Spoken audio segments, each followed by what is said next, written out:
Hertz took delivery of half of its massive Tesla order of 100,000 electric cars. This was such a big deal when this order originally went in because everyone was like, can these things really work properly as rentals? Like, when's a big rental company going to come in and just put in a huge purchase order? And that's what happened here. 100,000 is no joke. You don't want to do the math on something like that. Well, what, the average purchase price around 50K and you order 100,000 of them? You don't want to do the math on something like that. Well, Hertz disclosed that it took delivery of only half of its massive Tesla order of 100,000 electric cars. However, the numbers don't add up.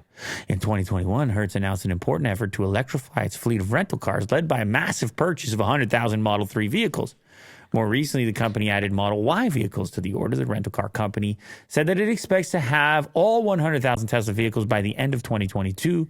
Though Tesla didn't seem to be completely on board with that timeline, today Hertz disclosed through its annual filings for 2022 that it ended the year with about 48,000 Tesla vehicles, which is not quite half of the original order.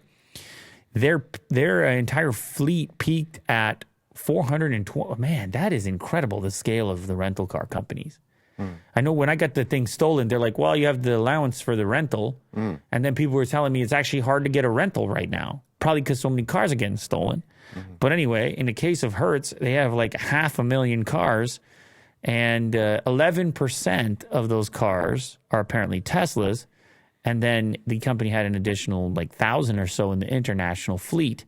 However, according to Electrek, these numbers are confusing. Shortly after announcing the Tesla order, Hertz announced that on top of adding Tesla vehicles to its rental fleet, the company also made a deal with Uber to offer its drivers access to those Tesla vehicles.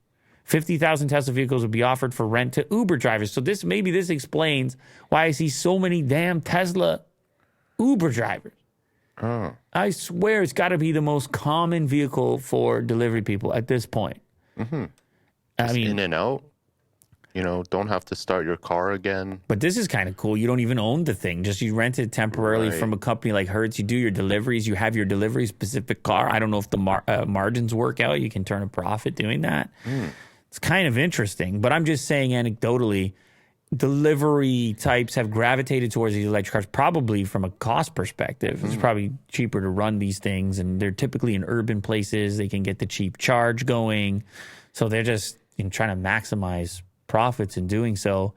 But anyway, yeah, so I guess Hertz is still waiting on some of those Teslas. And Tesla themselves has had to kind of space this thing out, because you can imagine what that would do to your assembly line to try to pump out or prioritize this insane order. Couple of loose steering wheels again. Easy.